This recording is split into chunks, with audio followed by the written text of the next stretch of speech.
funny, motherfucker. The Jell-O Program, starring Jack Benny with Mary Livingston and Phil Harris and his orchestra.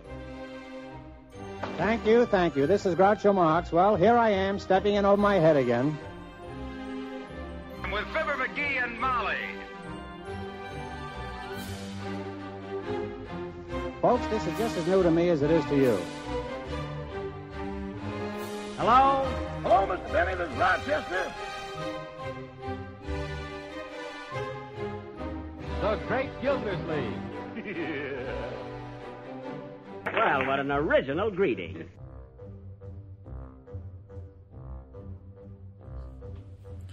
Hello and welcome to another week of comedy, funny, haha, on Dwayne Old Time Radio. One thing, please subscribe to my channel. If you enjoy what I'm doing, subscribing is 100% free. Also, one more thing, if you have a few seconds or 1 minute, please leave a review on your preferred podcast service, especially if you're on Apple, Spotify, or really just your preferred podcast service. Thank you and hope you enjoy. We are going to welcome a new series to the podcast called Vic and Sade. There aren't a lot of remaining episodes of this series. Today we're going to listen to Decoration Day Parade and then Sade's trip to Dwight. The audio is not the best quality for these very early episodes, so I understand if you don't want to listen to it or it's too difficult to listen to.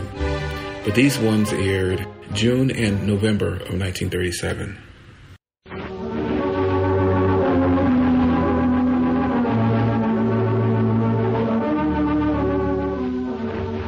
Well, sir, it's late afternoon as we enter the small house halfway up on the next block now. And here in the living room, we find Mrs. Victor Gook and young Mr. Rush Gook. But at this moment is heard the voice of Mr. Victor Gook. Listen. You home, say? Yeah. He knows I'm home. I give him an airy wave of the hand. Anybody call me on the telephone? No. Not a soul? No, what's the matter? Oh, I'm in a mess. Move over, Rats. I want to sit down. Something wrong? Let me get my breath here. Nobody from the city hall called, huh, say? Phone hasn't rung all afternoon. I tried to get in touch with Mayor Simmons a while ago, but he wasn't in his office. Just a message with his secretary. What's the matter? I got to go to Chicago. Yeah? With Mr. Ruby. Business. We're to have a conference with two men from New York headquarters tomorrow afternoon. And then on Sunday morning, there's another big shot from Des Moines joining us. Well, I couldn't go along, could I, Gus? No. I don't want to try to get out of it, kiddo, because it's kind of a feather in my cap for the boss to invite me. He generally takes like me supper with him when he goes on a trip like this. Well, what would you want to try to get out of it for? What would I want to try to get out of it for? Oh. Don't you know? No. Sunday's Decoration Day. I'm in charge of the parade. Oh. Doggone luck. Why couldn't these company officials get together some other weekend? Any other weekend? You'll have to miss your parade? Miss my parade? How can there be a parade? You mean... Well, I mean I'm in charge of the parade. I've arranged all the details. I've worked out the itinerary. I've coordinated the line of march. I've done everything. I've got 3 pencil tablets chock full of notes. How can I have a parade without me? It's a mess from beginning to end. When do you leave for Chicago? First thing in the morning. We get there around 10 o'clock and meet these New York guys at noon. Then on Sunday we have another conference. I won't be able to get a train out of Chicago till after 1 o'clock. And that means I won't pull in here till around 4 in the afternoon. The mayor's going to fall down in a dead faint when he hears this. Why? Why? The citizens of this town are looking forward with pride and pleasure to having this Decoration Day parade. Now, there won't be any Decoration Day parade. Well, goodness, I'd think, after all, a parade is... I've got the whole thing in my pocket, see, kiddo? Everything's been left exclusively to me. When I'm gone, the whole thing will be paralyzed and at a standstill. Well, I should think they could have... I'm going to call up again. Mayor's office? Yeah. Might as well break the sad news and get it over with. I bet he goes right through the ceiling. Well, don't be mad at me, Vic, but I bet they go ahead and have their parade. How can they? Well, I don't see how one measly little fella can hold up a whole city from enjoying their decoration day. I'm the one little measly fella. Well, I didn't mean it that way, but goodness, all the people got to do is line up and march out to the cemetery. Line up and march out to the cemetery. That's your idea of all there is to a parade, huh? Well, no, but I should think almost anybody... Do you see this pencil tablet? Yeah. And this pencil tablet? Yeah. And this one? Mm-hmm. They're all plumb full of notes. I've spent hours of work on this thing. Hours of work. Well, yes, I know. And if you were going to be in town, I bet there'd be the nicest Decoration Day parade that ever was. But since you're not going to be in town, I doubt if they'll call the parade off altogether. What else can they do? Line up and march out to the cemetery, just like they always do. Oh, for gosh sake. Well, then. I must say, I admire your attitude, Sade. Your husband comes home facing a desperate crisis, and you think it's funny. Don't see where the desperate crisis comes in. Excuse me, I'm going to phone the mayor. If you want my opinion... I doubt. 400 or 500, please. Yes. I'm going to come right out with it and not beat around the bush. I'm going to say, Mayor Simmons, a business emergency has arisen that cannot be avoided. I leave for Chicago tomorrow morning and cannot return until Sunday afternoon. Uh-huh. No, it'll be a shock to him. He may get mad. But it's not my fault. I can't help it. He'll just have to appreciate that a man's job comes first. Uh-huh. Be a pretty dreary old decoration day around here Sunday without any parade, won't it? Sure will. Why don't they answer their talk? Hello, Mayor's office. This is V.R. Gook speaking. Gook. G-O-O-K. I called earlier this afternoon. Yes. Has Mayor Simmons come back yet? I see. Well, will you be sure to have him phone me the minute he arrives? It's very important. Yes, you have my number. Ha-ha. All right, then. Thanks very much. Bye. He's probably out shooting some golf. I understand almost Kiddo, there may be a ray of hoop. Yeah? Yeah, listen, I can get a train out of Chicago Sunday a little bit after 1 o'clock. Gets me in here around 4. Well? How about postponing the parade till then? Till 4 o'clock in the afternoon? Sure. I'll tell you what, you and Rush could meet me at the station with my lodge robe and my plumed hat and my boots and medals and so forth, and I could change my clothes in a taxicab while we dashed for Mulberry Street. Of course, the paraders would all be notified to be there and ready to march. They'd never do it. Who wouldn't? The people. What people? People that march in the parade. They'd never do what? Get together that close to supper time and march out to the cemetery. Why not? Because they wouldn't. There's picnics on Decoration Day and shows. Besides, who wants to walk clear out to the cemetery in the dark? Is it dark at 4 o'clock? It'd be dark by the time you got there. Don't you think the people would rather have their parade at 4 o'clock in the afternoon than not have any parade at all? I think they'll have their parade at the regular time. Without me? Well, yes. How can they? Meet at Mulberry Street at 10 o'clock, line up, and march out to the cemetery. Oh, for gosh sakes, Sade, sometimes I wonder if your head is... Go away, Rush, I'll answer it. I wasn't going to answer it. Hello? Yeah? This Mayor Simmons? Who is it? Oh, well, is the mayor... Huh? What I want with him? I'm V.R. Gook. I'm in charge of the Decoration Day parade. But you mean the mayor don't place my name? Oh, that's right? Well, look, you can tell Mayor Simmons that business takes me out of the city over Sunday, and I will not be able to handle the parade. Yeah. Bye. Who's that? Oh, some fathead down at the city hall. Said the mayor didn't place my name. Always thought that mayor was a two-faced half-wit. He got the last vote of mine he'll ever get. Where are you going? Out on the back porch steps and breathe some fresh air. Dove, why don't you let me take your place in the parade? Oh, go lay down. I could do it okay. All you have to do is line the people up and march out the cemetery. You shouldn't tease your father. I wasn't intending to tease him. I'll get it. Is that the phone? Yes. Hello? Yes, this is the Gook residence. No, this is Rush Cook speaking. Who is it? I don't know you. Who? Oh, I see. Is it for me? It's at City Hall. Then it's for me. Hand me the phone. The fella's talking. Yeah? Give me that telephone. Just a second. I'll connect you with my father. He's the party I think you want to speak to. Here you go. What's the idea? No idea to it. Phone rang and you were out of the room, so I answered it just like any human. Hello? Yes, I'm C.R. Gook. Oh, is that right? Yes, I'd be glad to talk to him. Oh, I see. Okay. It's the mayor's secretary again. I'm going to talk to the mayor personally in a minute. He's probably sorry he got the name mixed up. Yeah. Oh, fine fella, that mayor. Good scout all the way through. Hey, you know what his secretary just told me? What? The mayor's going to take charge of the parade himself. Oh, really? Yeah. See what an important job it is? Uh-huh. I'm going to suggest to Mayor Simmons that him and I stay up all night tonight. What for? So we can pore over all these notes I got. I'll give him the benefit of all the work I've done. He's a smart fella and can follow my instructions to the letter. This town's going to have just as good a parade as if I were here in person. I'll coach Mayor Simmons in the 1,001 detail. Hello, Mayor Simmons? Yeah, Secretary just told me. Oh, that is all right. Listen, Mayor, my train don't leave till tomorrow morning.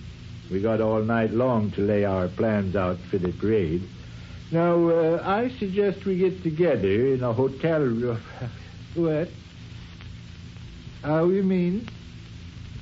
Oh, I see. I see, Mayor Simmons. Okay, sir. Bye. What's the matter? Fathead. What'd he say? The fathead. Don't he want to stay up all night? No, he's going to bed. Isn't he going to take charge of the parade? Not even going to be at the parade. Got an engagement to play golf. Well, how's he going to take charge of the parade, then? Going to put a piece in the newspaper. Yeah? Well, sir, it's late afternoon as we enter the small house halfway up in the next block now. And here in the living room, we find Mr. Victor Gook all by himself. Mr. Gook arrived home from the office only a few moments ago, and he's settling himself in his easy chair preparatory to... Oh, but here's a voice from the kitchen. Listen. Vic? Yeah? I was over dining.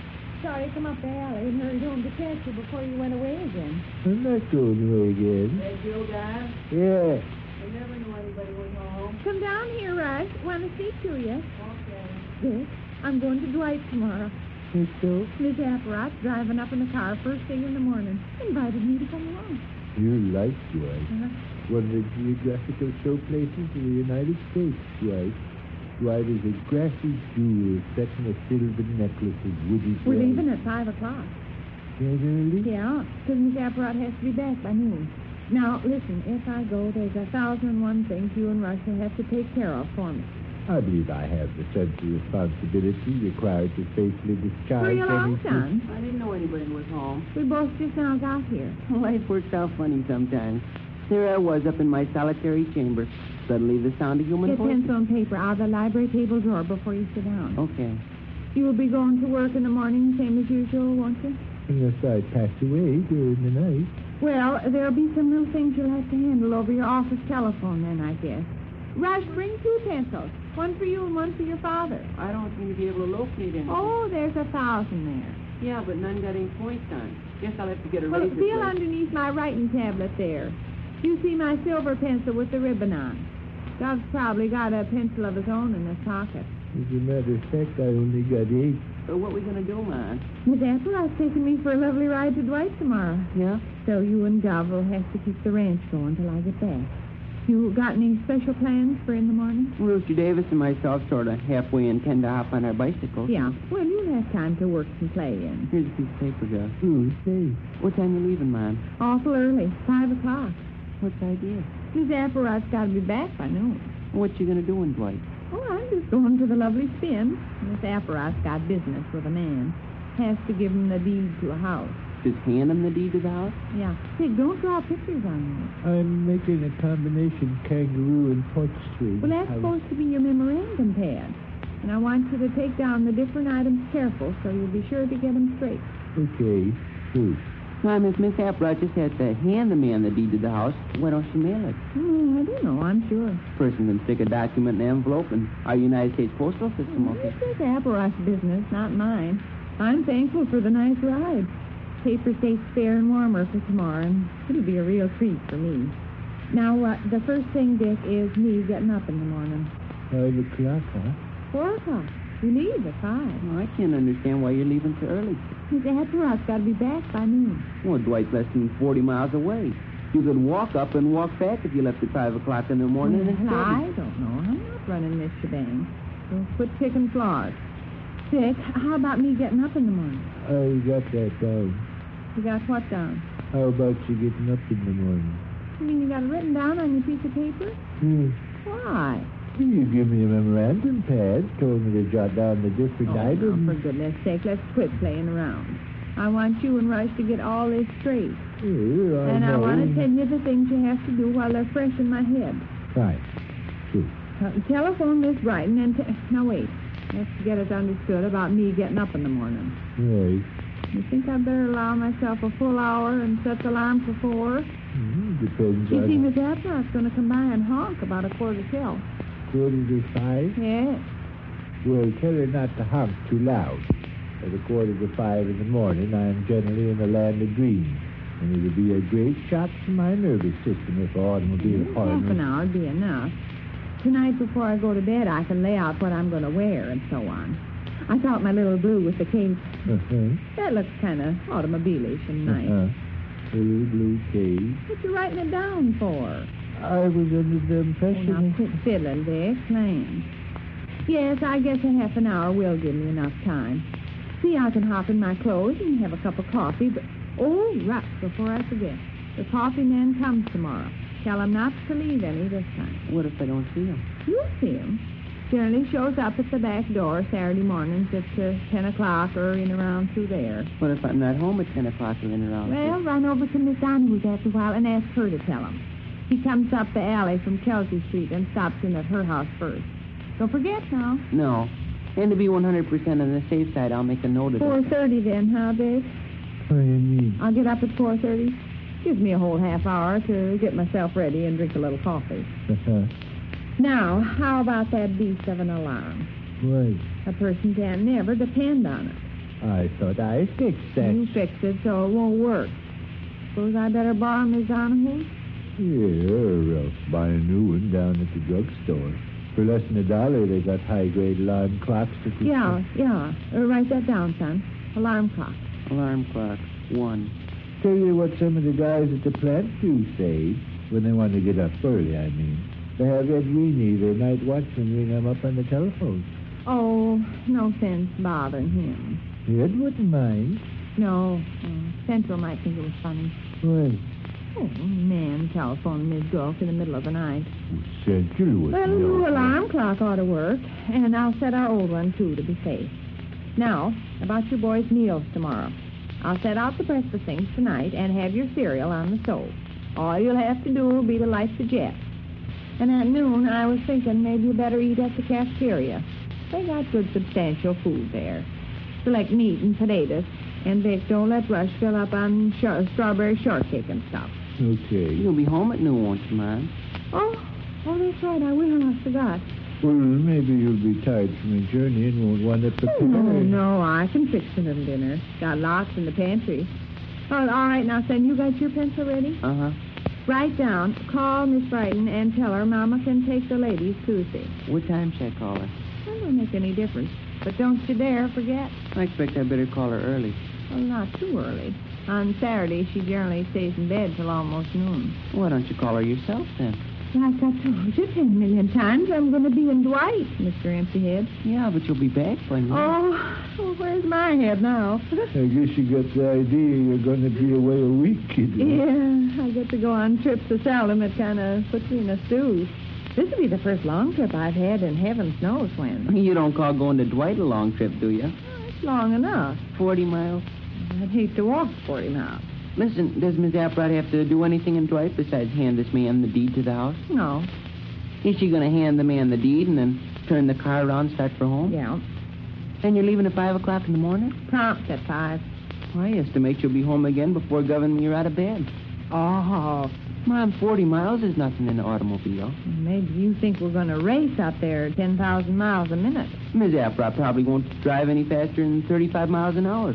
But even at that, you'll be back home by 7:30. Oh, It's the truth. In a car? Yeah, 8 o'clock at the latest. we'll be back here by 8 o'clock? Well, if you go slow, you will.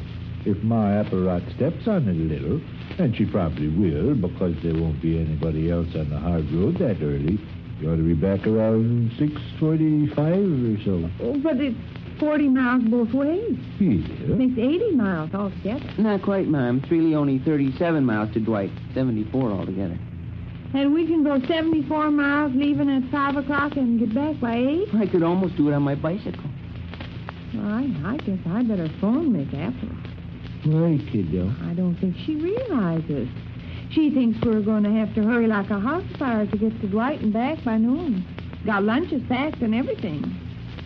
Now, you fellas ain't fooling me about this, are you? No.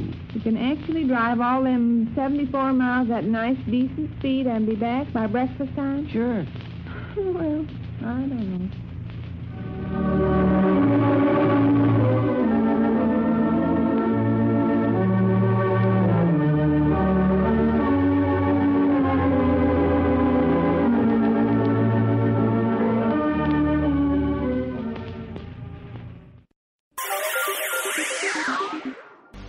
Thank you for listening, and I hope you enjoyed. As always, you can listen to my podcast on all podcast services. You can also go to my website, otr.duane.media, to listen to all of my podcasts. There's donation information, patron information, and more all on the website. The website is slowly improving. Thank you for your patience. It takes a while to update and add information to the website, but it's getting there. You can also find me on Instagram, duane.otr. You can also email me if you want, info@otr.duane.media. Hope you enjoyed, and until next time, stay safe, wish you well, and as always, peace.